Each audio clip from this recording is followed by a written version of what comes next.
Assalamualaikum. Today we are going to learn about faults in a power system. So basically, faults in a power system, the analysis is the continuation from the per unit system. So in faults in a power system, what are the learning objectives? So the learning objectives of faults in power system is to observe electrical faults that occur in different ways. Number two, we want to calculate the fault currents in per unit and also in its actual values. And we want to calculate the fault level. By obtaining the fault current in per unit and actual and also the fault level, a power system engineer can design a protection for the power system from the effect of the fault.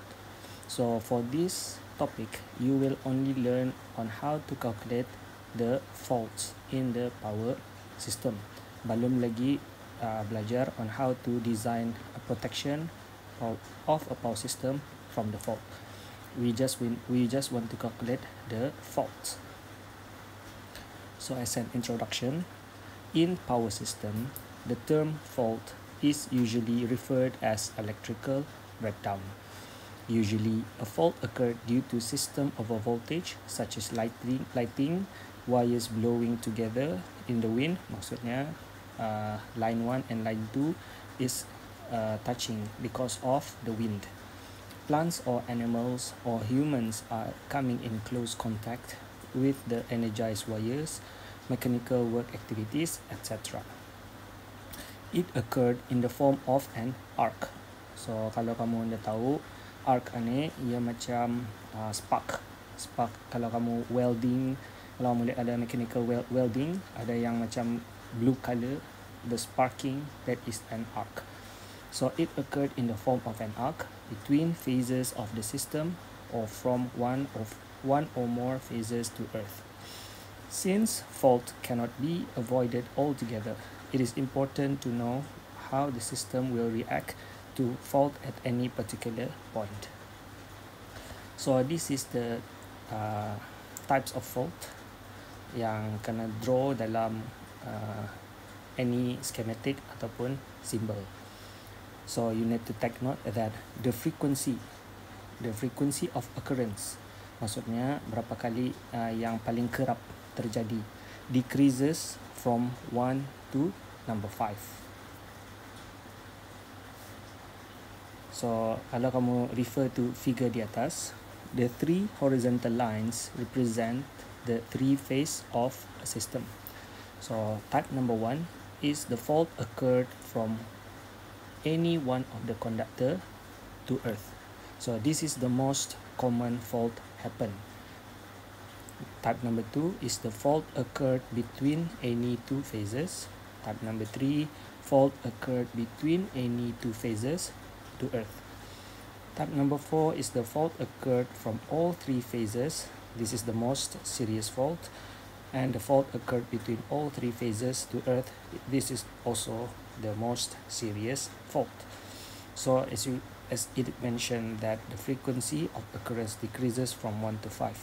So type 1, usually the type 1 and type number 2 is the most paling common. So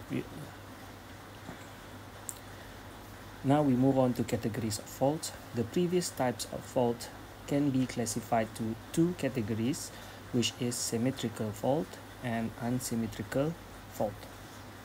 The symmetrical fault is the 3-phase balance to Earth, which is the type 5 fault.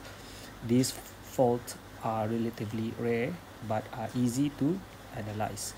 Ia rare, tapi this is the most easiest analysis for fault, electrical fault in a system. So number 2 is the unsymmetrical fault, using symmetrical component theory to calculate the fault. But for this chapter, we only cover symmetrical fault yang number 1.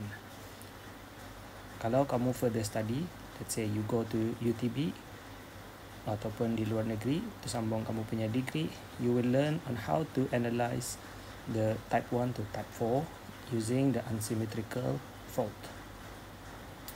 So how do we analyze in calculation of fault?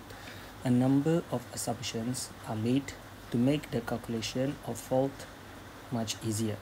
So number one, all generators are considered same voltage in per unit values. So normally voltage in per unit is 1 pu and in phase with each other. So kalau kamu ada banyak generator, value magnitude-nya sama 1 per unit and you punya angle is also the same. So we just assume 0 degree.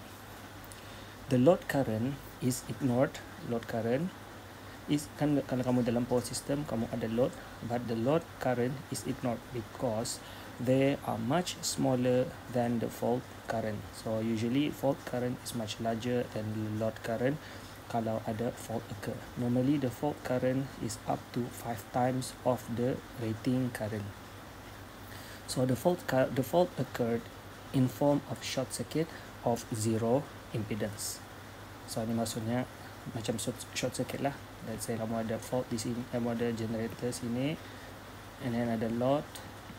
So kalau kamu ada fault di sini, so it occurs macam short circuit.